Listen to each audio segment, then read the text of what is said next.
अस्सलाम वालेकुम dear students. आज हम क्लास दोहम की केमिस्ट्री का चैप्टर नंबर 1 इसके इम्पोर्टेंट क्वेश्चन अहम सवालात देखेंगे जो हमारे पेपरों में बहुत ज़्यादा दफ़ा आए हैं, जो ज़्यादा दफ़ा आ सकते हैं, जिनके आने के चांसेस 90% हैं। तो मेरे पास यहाँ पे कुछ सवालात मौजूद हैं। इन सवालात को आप अच्छे से नोट कर लीजिए और इन्हीं सवालों की आप तैयारी करेंगे तो इंशाअल्लाह आपका पेपर अच्छा हो जाएगा। पहला सवाल है, रिएक्टेंट्स और प्रोडक्ट में क्या फ़र्क है। रिएक्टेंट्स और प्रोडक्ट में क्या फ़र्क है। मेरी एक बात याद रखिएगा, जब भी फ़र्क की बात कहे ना तो आपने एक साइड पे रिएक्टेंट्स लिखना है, दूसरी साइड पे प्रोडक्ट लेके दरमियान में लाइन लगा के आपने तब उसकी डेफिनेशन करनी है, इसकी भी डेफिनेशन करनी है, इसकी मिसाल अगर यूनिट है, क्वांटिटी है, मतलब कौन सी मिकदार है, तो वो भी बता देना है। इसके बाद दूसरा क्वेश्चन है, रिवर्सिबल और इरिवर्सिबल रिएक्शन में क्या फ़र्क है। रिवर्सिबल और इरिवर्सिबल रिएक्शन में क्या फ़र्क है, ये इसी तरह करेंगे। फॉरवर्ड और रिवर्स रिएक्शन में क्या फ़र्क है, ये भी उसी तरह करेंगे। केमिकल इक्विलिब्रियम की हालत से क्या मुराद है। केमिकल इक्विलिब्रियम की हालत, ये आपका सवाल है।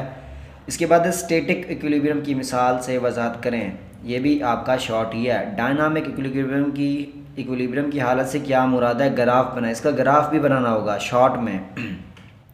इसके बाद है डायनामिक इक्विलिब्रियम की मैक्रोस्कोपिक खसूसियात, ये इस तरह भी दे देता तो आपने कम से कम 2 और ज़्यादा से ज़्यादा 4 करनी है। मैं कहूँगा कि आप 4 कर दें, क्योंकि वो फिर आपके नंबर काट लेता है अगर आप 2 लिखते हैं या 3 लिखते हैं।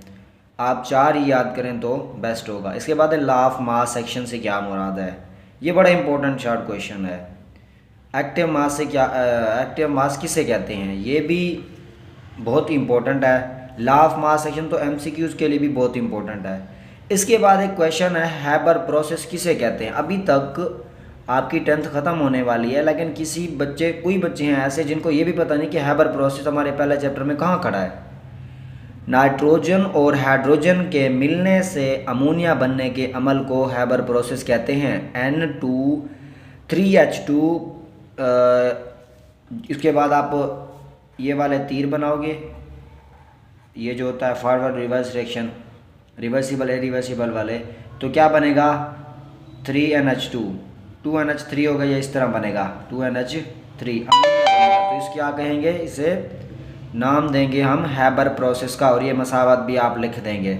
इसके बाद इक्विलिब्रियम कांस्टेंट से क्या मुराद है। इक्विलिब्रियम कांस्टेंट से क्या मुराद है, इसकी आपने तारीफ करनी है और फार्मूला सिर्फ लिखना है। रिएक्शन की सीमत की पेशगोई कैसे की जाती है, ये आपने बताना है। रिएक्शन की हद से क्या मुराद है, ये भी शॉर्ट क्वेश्चन है। इसके बाद अगर Kc की वैल्यू अददी वैल्यू बड़ी हो, बड़ी अददी वैल्यू हो या अददी वैल्यू बड़ी हो, इस तरह भी आ सकता है। इसके बाद Kc की वैल्यू छोटी हो, अददी वैल्यू छोटी हो, तो आप बताएं कि रिएक्शन जो है वो उस पर क्या होगा, किस तरह इफ़ेक्ट होगा। तो ये थे हमारे चंद टॉपिक, मतलब टॉपिक के अंदर ही से जो बन रहे थे। अब आपकी एक्सरसाइज तो 100% ही इम्पोर्टेंट है, उसमें एमसीक्यूज़ कीजिए, उसमें से जितने सवाल हैं वो कीजिए, शॉर्ट सवाल। और जो लॉन्ग क्वेश्चन है वो है इक्विलिब्रियम कांस्टेंट की मदद से मसावत अखज़ करना, यूनिट मालूम करना। जिस तरह आपको एक मसावत दी जाती है, जिस तरह N2 और 3H2 है, वो कहता है इसके यूनिट अखज़ करें। इसके फॉरवर्ड और रिवर्स रिएक्शन को कंपेयर करके आप इसमें फार्मूला ड्राइव करें। इसके फार्मूला मोल डेसीमीटर क्यूब है, मोल डेसीमीटर पर क्यूब है, या कितने 2 है, 3 है, 0 है, ये मालूम करने वाला आपका लॉन्ग में भी आ सकता है, शॉर्ट में भी आ सकता है और लॉन्ग में भी आ सकता है। एमसीक्यूज़ मैं आपको कहूँगा कि मशक वालों ही कीजिए, क्योंकि मशक वाले बहुत इंपॉर्टेंट होते हैं। 98% जो आपके एमसीक्यूज़ होते हैं वो एक्सरसाइज से आते हैं। इसके बाद 2% ही आपके अंदर से आ रहे होते हैं, वो 2% आपको आते भी होते हैं जो अंदर से आ रहे होते हैं, बहुत आसान होते हैं। तो स्ट्रेस नहीं लेनी, यही सवाल करने हैं। आप कहेंगे कितने थोड़े सवाल, ये सवाल अगर आप देखने पे आए तो आपके पहला चैप्टर पूरा है। अगर आप यही देखें तो आपका पूरा चैप्टर, पहला पूरा चैप्टर इन्हीं सवालों पर मुश्तमिल है। तो मिलते हैं नेक्स्ट चैप्टर की इसी तरह की वीडियो में, तब तक के लिए अल्लाह हाफिज़।